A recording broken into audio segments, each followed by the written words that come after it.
These are the real reasons why Black Africans were viewed as threats and had their rights continually fought down and bottled up. Black people have had a long history of being faced with differential treatment, prejudice, and discrimination that is still evident even in recent times.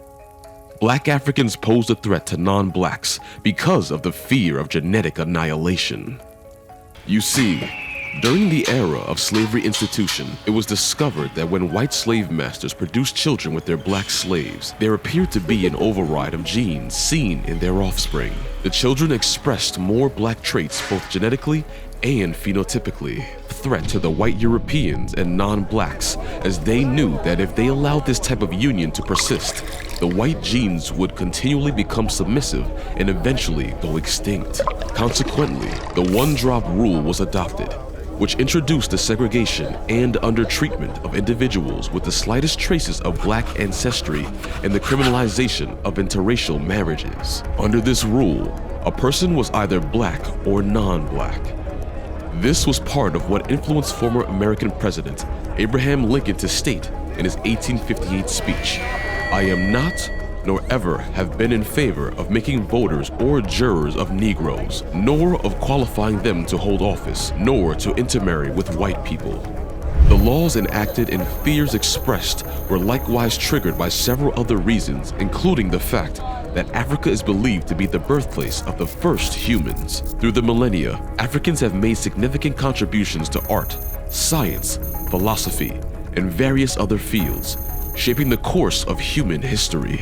Centuries of time have allowed Africans to migrate into Asia and Europe, and today, it is believed that people living in these regions are predecessors of Black Africans. As much as non-Black people try to fight the existence of this truth, genetic testing has already shown that Europeans have between 4 and 20% of their genes similar to Northwest African ancestral groups. So much so that a random selection of any human in any part of the world will show traces of African genes, further proving that Black Africans are the actual ancestors of everyone. However, the Latin Americans had it different. During the reign of the Spanish and Portuguese Empire, slave masters usually got married to their slaves and bore children who could enjoy their rights despite being of multiracial origin.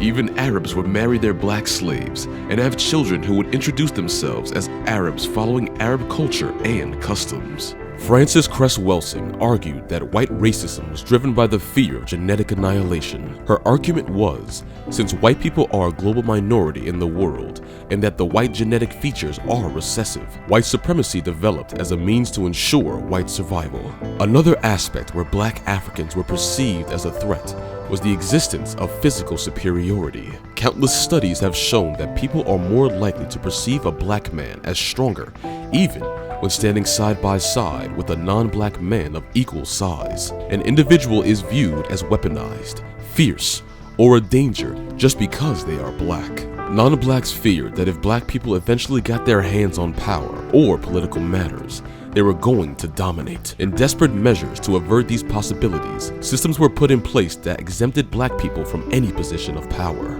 During the transatlantic slavery era, many young black boys between the ages of 10 and 12 had their male parts completely cut off, just to snatch away any form of masculine pride in them. The physical prowess of black people was greatly downplayed, and the idea that black people were uncivilized, barbaric, and lacked the cognitive abilities that were necessary to handle political matters was propagated. The Greek philosopher Aristotle strongly believed and justified the institution of slavery. According to him, nature has made some people physically strong so that they can perform physical work for a longer duration of time, while some other people are mentally strong and are able to exert themselves mentally for a long duration of time. He was of the opinion that slaves were the possessions of their masters. He said that slavery is natural and beneficial to both the masters as well as the slaves. He firmly emphasized that slaves had no reasoning power, despite the ability to understand and follow their intellect.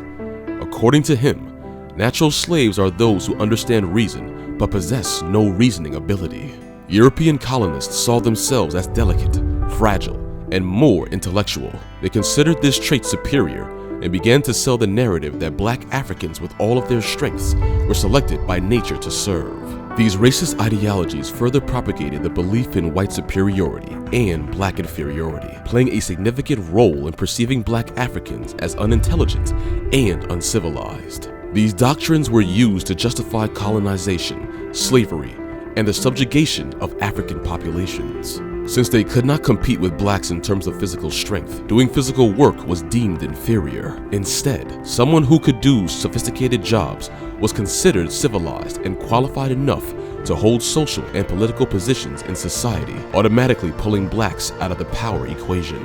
Another fact that fueled the threat non-blacks felt was the wealth of African resources. It is said that whoever owns the resources controls them, and whoever controls them controls power. Africa is easily the most resource-abundant continent in the world. Naturally occurring resources like oil, gas, forest, wildlife, diamond, gold, and other precious metals are few out of the numerous endowments bestowed upon the continent. Africa is home to 30% of the world's mineral reserves, 8% of the world's natural gas, and 12% of the world's oil reserves. The continent also holds 40% of the world's gold and up to 90% of its chromium and platinum. Ghana is known for its rich natural resources, which have played a significant role in its economy. Some of the key resources found in Ghana include gold, cocoa, timber, oil, and natural gas. The Ghana Empire was very rich in Gulf, which was the main commodity of trade. The Emperor of Ghana was believed to be the richest sovereign ruler in the world because of his gold. Many Arab writers bear witness to this wealth. Al-Fazari once called Ghana the land of gold, while Al-Masudi wrote that Ghana's gold was actually visible on the ground. Knowing the magnitude of wealth black Africans were blessed with, many European countries sought to expand their empires by aggressively establishing colonies in African countries so that they could exploit this land full of resources. Non-blacks were heavily threatened by the magnitude of resources present in Africa. They could not fathom how rich the black continent was. Consequently, they feared possible world domination by the black nations. Even after the slave trade had ended, Europeans' interest in Africa was still going strong. They saw that indeed, Africa was a continent filled with vast natural resources and mineral wealth. The natives often fought against the European powers. However, they often lost because the Europeans had superior and highly sophisticated weaponry. European powers, during their colonial expansion, looked for ways to justify their domination and exploitation of African lands and resources. They propagated racist ideologies that portrayed black Africans as uncivilized, savage, and inherently inferior. These negative portrayals were used to legitimize colonial rule and to maintain control over African populations. The transatlantic slave trade, which resulted in the forced displacement and enslavement of millions of Africans, has perpetuated the notion of black Africans as a threat. Slavery, built upon racial prejudice, reinforced negative stereotypes that portrayed black Africans as inherently violent and dangerous. The legacy of slavery and colonialism has shaped the social, economic, and political structures that disadvantage black Africans, leading to marginalization and discrimination that persists even till the present day. This marginalization, in turn, fuels stereotypes and biases, further reinforcing the perception of black Africans as threatening. Differences in culture, religion, and customs between black Africans and colonial powers often led to misunderstandings and the perception of black Africans as alien or dangerous. African culture, traditions, and religious practices were frequently alien to European colonists.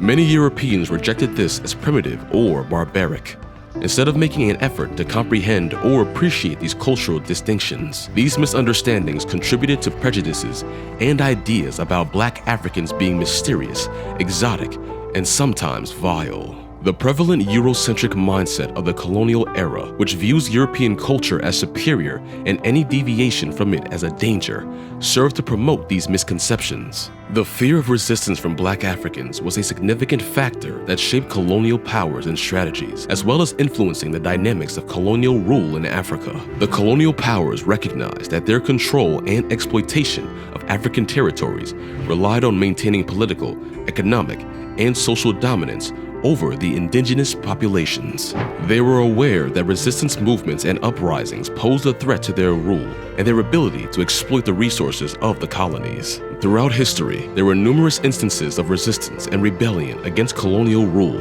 African leaders and communities fought against the imposition of foreign control, the exploitation of their lands and resources, and the suppression of their cultural identities.